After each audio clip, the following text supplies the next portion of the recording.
Sometimes what we ask for may not be the best thing for us because we don't know the future. For example, how do you know that studying that subject, buying that car, or hanging out with that friend is the best way to go? Also, what may appear to be good for us may actually be bad for the people around us, or others, or the rest of society. In Baqarah ayah 216, God explains this clearly when he says, "But perhaps you hate a thing and it is good for you, and perhaps you love a thing and it is bad for you. And Allah knows while you know not." Perhaps our prayers and our wishes are not being granted because we do not know how to make dua. That's right. Are you sure you know that you are making dua in the right way, the most appropriate, proper way?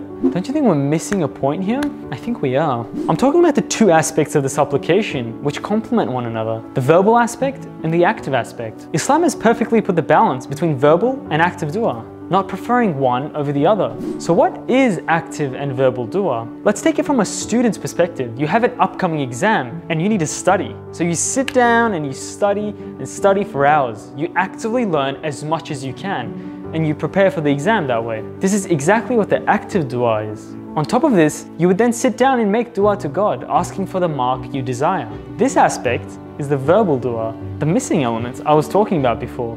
We are continuously making verbal dua for things we desire, but we do not put in the work or effort, or the active dua for that matter. We ask for high marks, but we don't study enough and try our best. The point here is that a balance needs to be maintained between active dua and verbal dua. However, we should not forget that God has the power to grant us our wishes and goals without us making proper dua to Him. But that's a different matter. Let me tell you a funny story. There was once a man who was stuck in his home during a flood.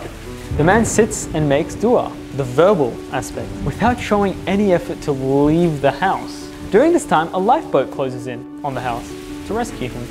The man doesn't accept. He's saying, "God will save me. I'm making dua to Him." Afterwards, the water rises and a helicopter appears offering help. The man refuses once again. Because of this, he dies shortly after. In the afterlife, God questions him. The man says, "Oh God, I asked help from you, but you did not help me." And God says, "I sent you a lifeboat and a helicopter, but you refused both of them." As I said before, this is connected to balance.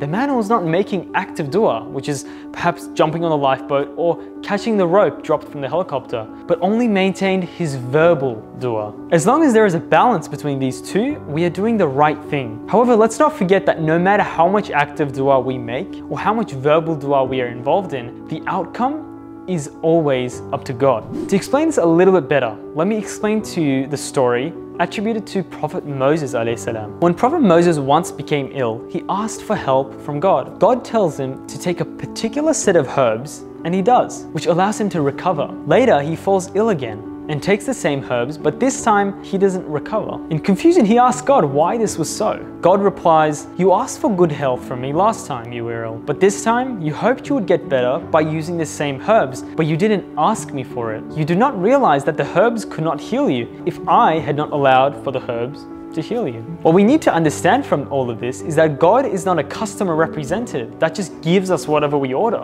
For normal orders in our lives, pay for something, right? And then we expect something in return. So I want you to think about this and answer this for me. What did we pay to God for Him to grant us our prayers? Nothing. That's right.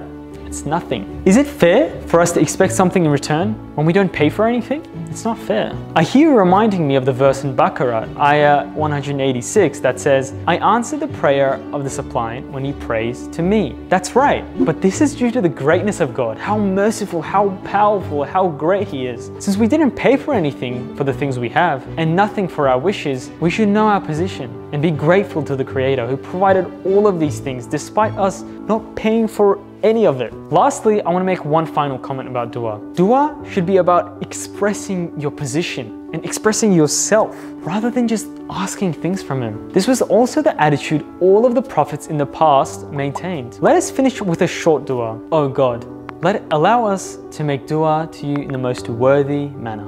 Ameen.